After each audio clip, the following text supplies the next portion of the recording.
यही काम करेंगे कि जब सत्ता पक्ष में नहीं है तब इस तरह के मुद्दों को आगे लेके चलेंगे, लेकिन जब सत्ता पक्ष में है हमारे चुनाव के भाषण कुछ और होंगे, लेकिन सत्ता पर आने पर ही अजीब विडंबना है कि मैंने आपके सत्ता का दो रूप देखा। एक रूप जो विदेश में जाकर छोटे छोटे लोगों को बड़े बनाने का सपना दिखाने की बात करता है, दूसरा रूप जो ग्रास रूट में कार्यकर्ता गरीबों की बात करते हैं, दूसरा रूप आपका ग्रास रूट में लोगों को धर्मांतरण कराना है, तो कभी लव जिहाद की बात करना है, तो कभी किसी के धर्म का हस्तक्षेप करना है। अभी स्वामी जी गुरु तेग बहादुर जी की बात कर रहे थे, 4 बेटे थे, गुरु गोविंद सिंह जी उनके बेटे थे, गुरु गोविंद सिंह जी के 4 बेटे थे, जिन्होंने 2 ने युद्ध में शहीदी दी, जिनको 2 को चिन्हा दिया गया, और किस लिए दिया यह आप सबको मालूम है? हिंदू राष्ट्र की रक्षा करने के लिए, जो हमारे अकाली दल के सदस्य नहीं बोले। आप कितने स्वार्थी और कृतज्ञ हैं।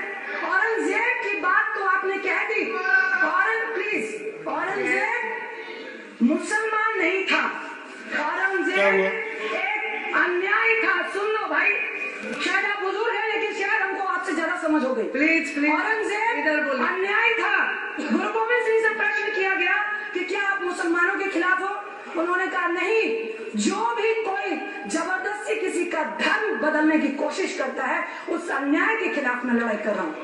गुरु नानक देव जी ने जनेऊ का खंडन किया था, क्योंकि आज हिंदू धर्म में बहुत ज्यादा प्रोपेगेंडा है, और दूसरी तरफ उसी जनेऊ का पालन, उसकी रक्षा गुरु तेग बहादुर जी, गुरु गोविंद सिंह जी और उनके बच्चों ने की थी। आप कैसे हिंदू हैं जो प्लीज 30 सेकंड, सिर्फ आप उन लोगों को भूल गए, यदि वो ना होते तो आज पूरा हिंदुस्तान मुसलमान होता।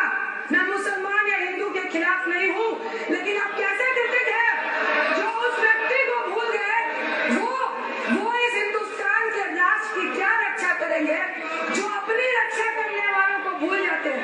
एक बात कहती मैं अध्यक्षता में बैठूंगी कि गुरु गोविंद सिंह जी ने कहा था कि जिन्होंने अन्याय किया हिंदुस्तान से उनकी जड़ उखड़ जाएगी, और बंदा बहादुर के रूप में 3 साल में मुगलों का यहाँ से सत्यानाश हो गया और वो हिंदुस्तान छोड़ के निकल गए।